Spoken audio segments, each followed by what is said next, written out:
Bonjour à toi. Aujourd'hui, nous allons parler d'un sujet tabou. Je vais peut-être te choquer aujourd'hui. L'argent, d'accord? Je sais, il ne faut pas parler de l'argent. L'argent, c'est mal. Non, mais en fait, c'est l'amour de l'argent qui est mal, pas l'argent en soi. Il faut avoir un bon rapport avec l'argent, sinon tu seras esclave de l'argent. Il y a différentes conséquences à l'âge adulte quand tu as grandi dans la pauvreté. Tu peux être une personne aujourd'hui radine. Tu ne veux pas dépenser ton argent, mais c'est la peur. Tu as peur de te retrouver sans rien. Tu as peur de repasser par des expériences qui t'ont traumatisé avec tes parents. Ça peut être aussi, tu achètes. Tu ne sais pas te dire non parce que tu as tellement entendu non dans ton enfance et dans ton adolescence que tu ne peux pas justifier le fait de ne pas avoir. La convoitise des yeux. Donc tout ce que tu vois, tu te dis que je veux, tu vas prendre. Tu peux accumuler beaucoup de choses inutiles parce que tu sais pas, tu n'as pas de discipline. Et puis il y a aussi un autre phénomène. Les personnes qui ont grandi dans la pauvreté auront cette envie d'avoir des signes de richesse, c'est-à-dire de montrer aux gens j'ai réussi. Les signes de richesse comme une voiture, tu vois, une voiture, une maison, des vêtements de marque et tout, Louis Vuitton, Chanel, Gucci et tout. Ça ne veut pas dire que la personne a les moyens de se payer ça, mais c'est pour montrer aux autres que j'ai un statut, je suis quelqu'un, ok? Elle peut s'endetter juste pour les apparences. Elle a une voiture, un SUV, elle mange du pain et du beurre pour pouvoir mettre de l'essence dans cette voiture.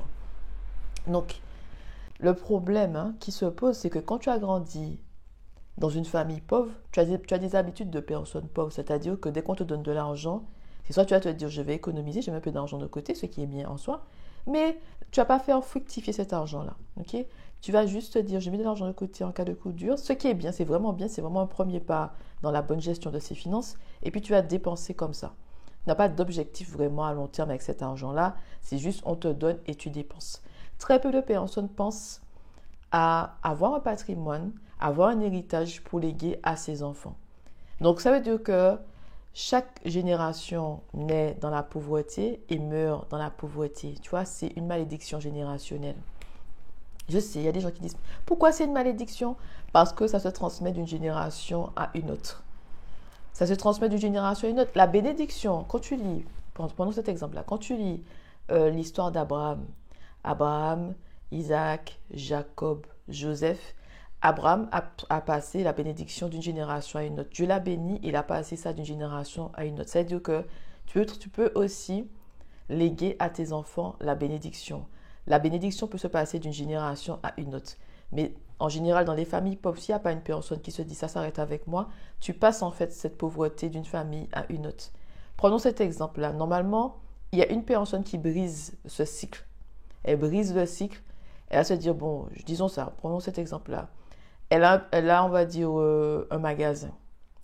Donc, ton grand-père avait un magasin. Quand il laisse ça à ton père, après ça, il va faire de façon pour avoir 2 ou 3 magasins. Après, il te laisse ça et toi, tu multiplies. Donc, il y a toujours quelque chose qui est légué. C'est-à-dire qu'il y a une première personne qui brise ce cycle. Elle fait quelque chose et elle transmet à ses enfants. Et les enfants, si tu élèves bien tes enfants, ils sont censés avoir aussi de la sagesse et de l'intelligence s'agissant de l'argent, avoir un bon rapport à l'argent, c'est-à-dire de ne pas se laisser contrôler par l'argent, mais vraiment être maître de l'argent, ok? Et ce qui fait qu'ils vont multiplier et laisser ça aux autres générations. Mais ce qui se passe, c'est que les grands-parents naissent dans la pauvreté, ils meurent dans la pauvreté, les parents font la même chose, les enfants font la même chose, tu comprends? Donc, il n'y a aucune génération qui sort sa tête de l'eau. Donc, comme s'ils transmettent toujours les mêmes habitudes de pauvres. Cherche un travail pour avoir de l'argent. C'est bien d'avoir un travail, mais il ne faut pas vivre en fait sur tout son salaire. Il faut laisser de l'argent de côté pour pouvoir faire fructifier cet argent-là. Investir l'argent, commencer une activité. Il faut que l'argent travaille pour toi. Ça ne va pas se faire du jour au lendemain, mais tu peux commencer. Par exemple, moi, tout ce que je fais aujourd'hui, je sais très bien que ça a bénéficié aux générations futures. Ça a plus bénéficié les générations futures que moi-même parce que moi, tu ne peux rien faire. Ok, j'ai grandi dans la pauvreté, je ne vais pas retourner dans le passé et changer les choses. Tu ne peux pas. On ne peut pas retourner dans le passé et changer les choses. J'ai grandi, ça c'est un fait. J'ai grandi dans la pauvreté. Mais j'ai grandi dans la pauvreté, j'ai pris la décision que ça ne va pas continuer avec moi. J'ai dit, je ne veux pas passer par là. J'ai vu mes parents se disputer. C'était la pression. la pression du manque d'argent, la pression des responsabilités. On a 2 enfants à l'époque, hein, parce qu'on est à 3. On a 2 enfants, l'argent à la rentrée pour les matériels scolaires. La rentrée, c'est encore la cantine. Les sorties, il faut encore dépenser. Ils font une sortie quelque part, ils ont besoin d'autres vêtements. Ok, ils grandissent, il faut tout le temps renouveler les vêtements. Il faut renouveler les chaussures. Il y a une pression constante, une pression financière. Donc ça crée en fait, comment on appelle ça, des conflits à la maison. Les parents se disputent à cause du manque d'argent.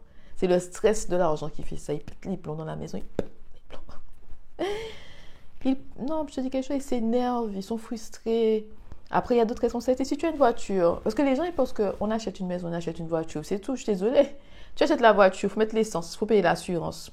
Il y a la maintenance de la voiture, la même chose pour une maison.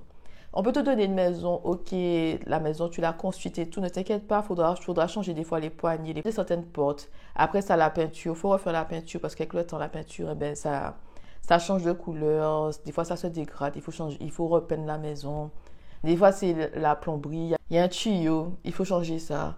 En plus, quand c'est des choses comme ça, je te dis quelque chose, quand il s'agit de la voiture, les pièces, mon Dieu, c'est horrible, tu sais jamais combien ça va te faire à la fin. Quand tu amènes ta voiture chez le mécanicien, il te dit, il y a ça. Après, quand tu reviens, il te dit, j'ai dû changer ça aussi. Tu es là, c'est sans fin, c'est un gouffre, ok? La maison, c'est pareil, il y a ça, il faut changer ça. Tu as changé ça aujourd'hui. Après, quand tu vois que l'autre truc, ça ne fonctionne plus, il faut changer encore. C'est sans fin. Il y a une maintenance. Tu crois que tu achètes, oui, tu achètes, mais il faut maintenir après tout ça. Donc, tout ça pour te dire qu'il faut voir ça comme ça. On doit passer le bâton aux autres générations. C'est-à-dire que toi, tu dois faire ta part. Tu dois avoir une mentalité du long terme. Tu ne peux pas vivre que pour toi. Te dire que, eh ben, ma vie est bien, je m'amuse. Non, qu'est-ce que tu fais pour les générations futures? C'est tellement difficile de grandir dans la pauvreté ou bien tu essaies de t'en sortir. Je dis, moi, je suis passée par là. Mais surtout dans des situations, il n'y avait personne pour m'aider parce que personne n'avait. Et comme on est à 3, moi, j'ai dit, je ne vais pas demander à mes parents de l'argent parce qu'il y a aussi mon frère, il y a ma soeur.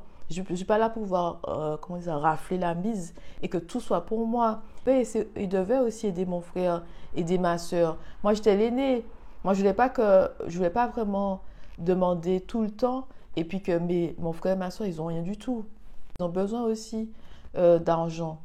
Tu comprends? Mais c'est difficile. J'ai dit, hein, tu connais pain et puis beurre. J'ai passé par là. Hein. Tu souffres en silence, tu fermes la bouche, tu subis. On te dit, est-ce que ça va? Tu dis que ça va parce que tu peux raconter tes problèmes. Je suis passée par là. Il y a très longtemps, oui, mais je suis passée par là quand même. Ça n'a pas duré longtemps, mais j'ai subi quand même. Donc, il y a des moments difficiles.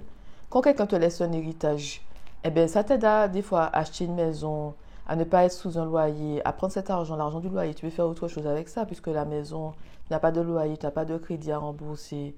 On te laisse un héritage, tu achètes une voiture. Ça t'aide. Pas penser seulement à toi. Il faut penser aux générations futures, à tes enfants. Ok? Non, prends le temps de réfléchir à ça. Les pauvres, là, vous naissez dans la pauvreté, vous allez mourir dans la pauvreté. Qu'est-ce que vous allez laisser à vos enfants? Un salaire? Tu crois que tu vas léguer un salaire à tes enfants? Donc, voilà.